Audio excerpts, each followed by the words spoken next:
अभी आपने सुना होगा कि संसद में सरकार एक बिल लेकर के आई थी, लेकिन विपक्ष के विरोध के चलते ये बिल कानून नहीं बन पाया।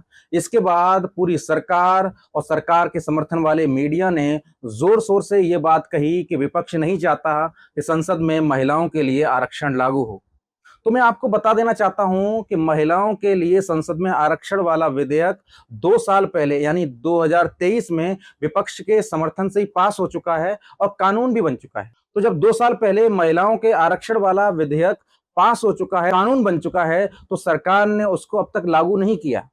और लागू नहीं किया तो सरकार विपक्ष पर यह आरोप क्यों लगा रही है कि विपक्ष नहीं चाहता है कि महिला आरक्षण विधेयक लागू हो। दरअसल मामला यह है कि जो संसद में महिलाओं के आरक्षण संबंधी कानून बना है, सरकार ने उसमें एक प्रावधान ये लागू किया कि ये कानून तब तक लागू नहीं होगा जब तक नई जनगणना नहीं हो जाएगी और उसके बाद नया परिसीमन लागू नहीं हो जाएगा।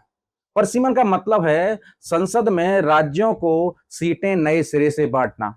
वर्तमान में राज्यों के पास संसद में जो सीटें हैं अलग अलग राज्यों के पास, वो 1971 की जनगणना के आधार पर बांटी गई हैं। और हम सब जानते हैं कि अब तक जनसंख्या ठीक ठाक बढ़ चुकी है, तो अब नए सिरे से जो जनगणना होगी उसके बाद राज्यों को जो सीटें दी जाएंगी तो उसमें सीटों की संख्या बहुत ज्यादा बढ़ जाएगी। तो सरकार का यही कहना है कि नई जनगणना होगी 2026 में, उसके बाद परिसीमन लागू होगा और उसके बाद हम इस महिला आरक्षण कानून को लागू करेंगे।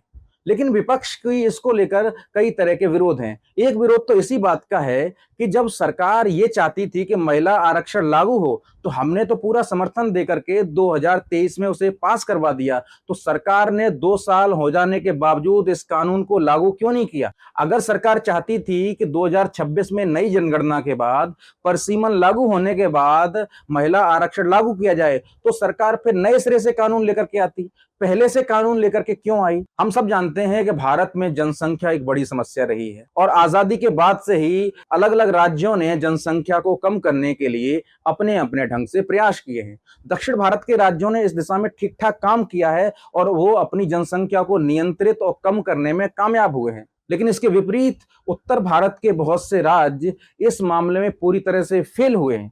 लेकिन जो परिसीमन होगा उसमें प्रावधान ये है कि जिन राज्यों की जनसंख्या ज्यादा होगी उनके पास संसद में ज्यादा सीटें होंगी और जिन राज्यों की जनसंख्या कम होगी उनके पास संसद में कम सीटें हो गई। तो ये तो वही बात हो गई कि जिसने अच्छा काम किया उसको दंड दिया जाए और जिसने खराब काम किया उसको लाभ दिया जाए। तो जाहिर सी बात है कि अगर इस तरह से कानून बन गया तो उत्तर भारत के राज्यों को बहुत ज्यादा सीटें मिलेंगी दक्षिण भारत के राज्यों की अपेक्षा।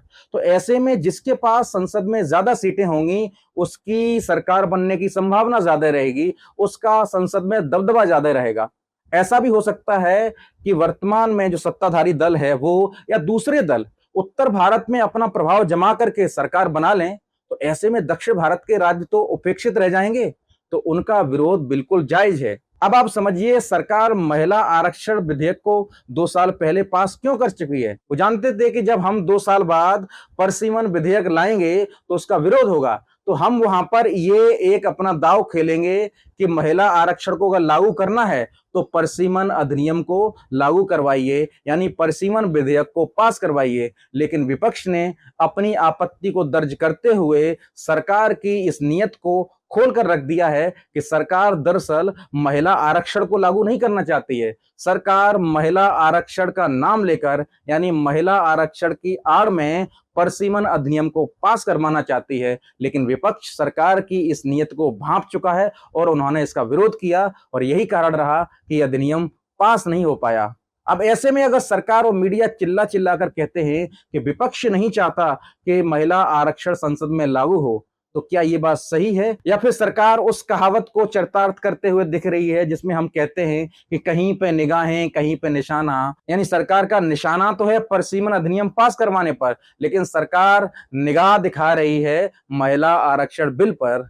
आप लोग इस बारे में क्या सोचते हैं, कमेंट में जरूर आएं।